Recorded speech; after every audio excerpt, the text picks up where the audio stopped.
Sabay-sabay natin alamin ang mga kaganapan na nangyayari sa ating bansa.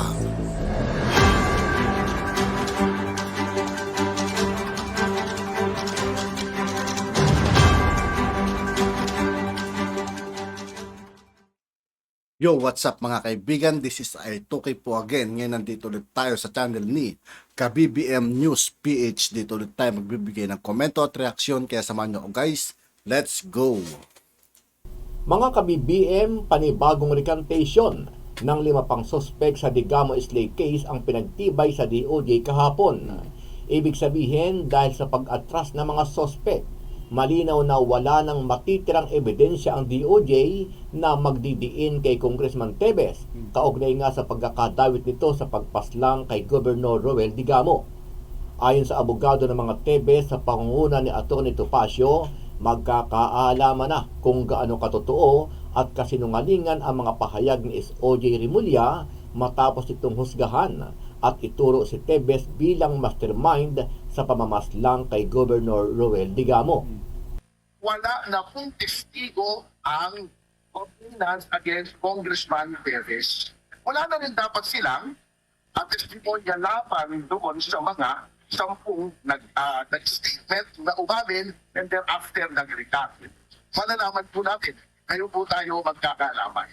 Naniniwala kasi ang kampo ni Teves na hinusgahan na ng Department of Justice, particular na ni Justice Secretary Crispin Rimulya ang kanilang kliyente nang sabihin nito na si Teves ang utak umano sa pagpatay kay Digamo na hindi pa natatapos ang investigasyon. Samantala, alamin naman natin ang mga pinaka-latest update sa kaso ni General Bantag at Jail Superintendent Ricardo Zulueta. Ito ay matapos nga na maglabas ng 3 milyong pabuya itong si SOJ Rimulya at pagkaka-archive naman ng Muntinlupa RTC sa kaso ng dalawang pinaghihinala ang mga sospek kaugnay naman sa pamamaslang kay Caper Silapid at Jun Villamor. Sa kabila nito, nagpahayag naman ang PNP na patuloy pa rin sila sa paghahanap kay Bantag at Zulueta, kung saan ay kahit mga pantalan at paliparan ay kanilang binabantayan para makasiguro sila na hindi makakalabas ng bansa ang dalawa. Para sa buong detalye ng mga balitang yan, sama-sama nating panuorin ang buong video at pakicomment nyo po ang inyong mga reaksyon at sariling opinyon. Pero bago yan, muli po ako nag-iimbita sa mga Sa lahat ng hindi pa nakasubscribe mga kaibigan kay KaBBM News PH, mag-subscribe na po tayo at huwag nyo rin pong kalimutan mag-subscribe dito sa aking channel. hindi pa po nakasubscribe sa ating channel na KaBBM News PH, pakipindot po ang subscribe button at pakiclick na rin ang notification bell para lagi kayong updated sa mga bagong upload natin na legit at napapanahong balita. Maraming pong salamat. Tuloy na ngang pinagtibay ng 5 pang sospek na sangkot sa kaso ng pagpatay kay dating Negros Oriental Governor Roel Digamo ang kanilang inihaing affidavit of recantation. Kung maalala, nagsumite ang mga ito ng kanilang affidavit noong nakaraang linggo kasabay ng isinagawa ng preliminary investigation sa kaso ng pagpatay kay Digamo. Sa naturang affidavit ay binawi ng mga ito ang kanilang mga naunang sinumpaang salaysay tungkol sa kanilang pagkakaugnay kay suspended Representative Arnulfo Teves Jr. Ang mga pagpapatibay sa kanilang affidavit of recantation ay sinagawa sa pamamagitan ng video conference batay na rin sa panggalahad ng kanilang mga abogado. Kabilang sa mga ito ay sina John Louis Gonion, Eligio Gonion Jr., Winrich Isturiz, Jorich Labrador at Benji Rodriguez. Una na rin binawi ng mga sospek na sina Rogelio Antipolo Jr., Romel Pataguan, Daniel Lora, Osmond Rivero at Joven Javier ang kanilang mga naunang sinumpang salaysay noong nakaraang linggo. Dahil dito ay umabot na sa 10 ang kabuuan ng mga sospek ang pinagtibay ang kanilang pagbalikan maliban kay Marvin Miranda na itinuturong co-mastermind sa pagpapatumba kay Digamo. Lahat sila ay naharap sa kasong murder sa korte dahil sa pagpatay kay Negros Oriental Governor Roel Digamo noong March 4 ng kasalukuyang taon. Samantala, naniniwala naman si Atty. Andres Manuel, isa sa mga defense lawyer ni Teves, na mahalaga para sa kanilang kliyente upang tuluyan na maging mahina ang reklamong kriminal na inihain sa kanila ng National Bureau of Investigation. Anya, nagkaroon rin sila ng basihan para questionin ang kaso na isinampa laban sa kanilang kliyenteng si Teves. Naniniwala rin si Atty. Ferdinand Topacio, lead legal counsel ni Teves, na kung wala na yung mga nagrecant na nag-uugnay kay Teves sa pagpatay kay Digamo, malinaw na wala ng rason na iakyat pa sa korte ang mga kasong kriminal na inihain ng National Bureau of Investigation laban sa mambabatas.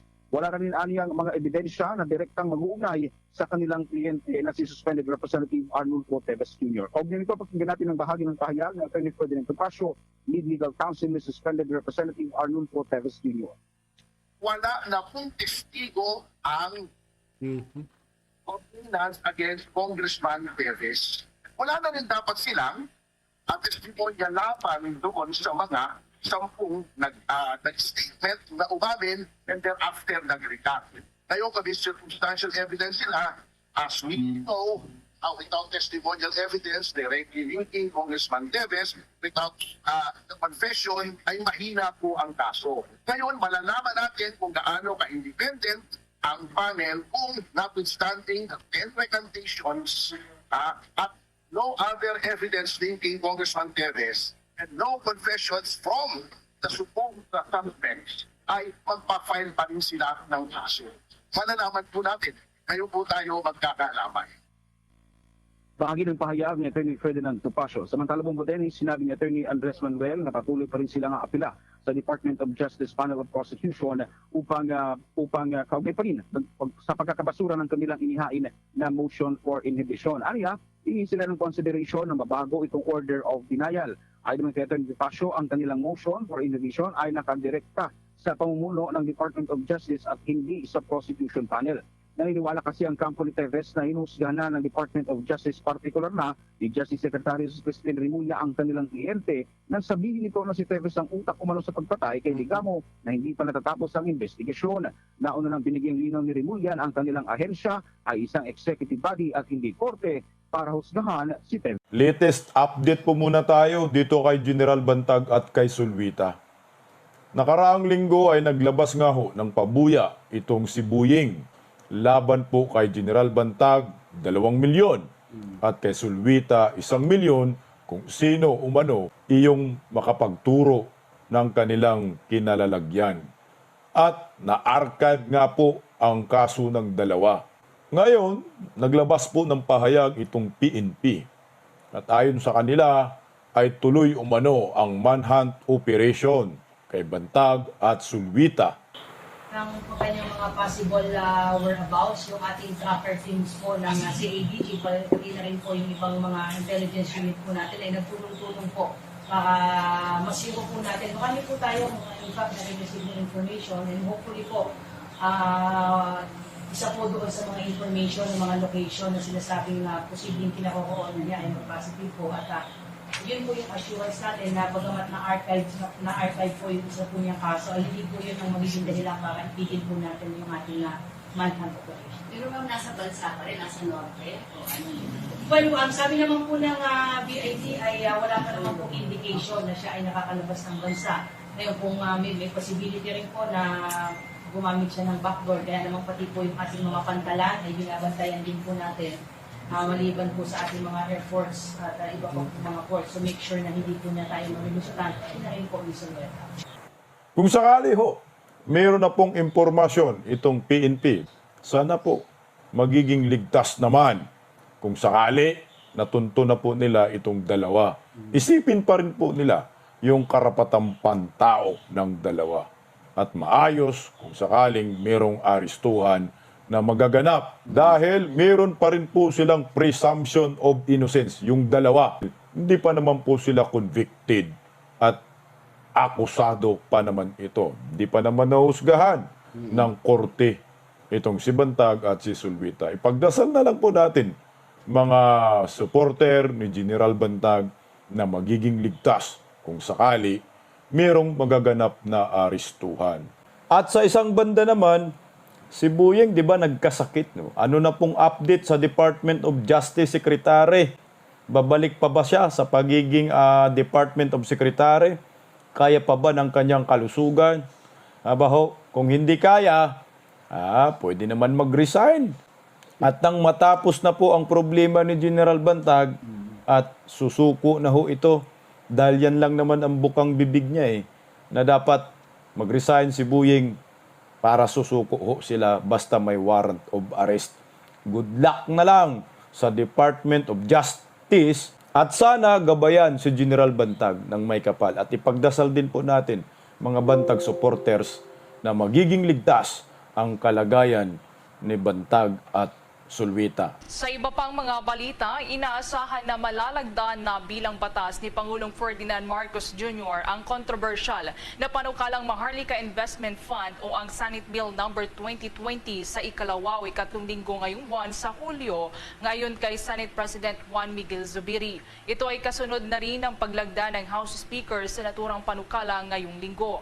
Ayon pa sa Senador, kapag naging ganap na batas na ang Maharlika Investment Fund, babalangkas na ng implementing rules and regulations ang economic managers ng Marcos administration at bubuo ng isang konseho na irerekomenda sa Pangulo at siyang mamamahala sa Maharlika Investment Fund.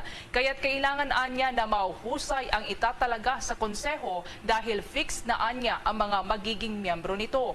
Ilan sa mga ikinukonsiderang bubuo sa konseho ay ang pinuno ng business groups, head ng Bangko Sentral ng Pilipinas, isang head ng Department of Finance at mayroon ding magmumula sa pribadong sektor. Sinabi din ni Senator Zubiri na dapat na may karanasan sa private banking at finance ang magiging miyembro. Muli namang binigyang diin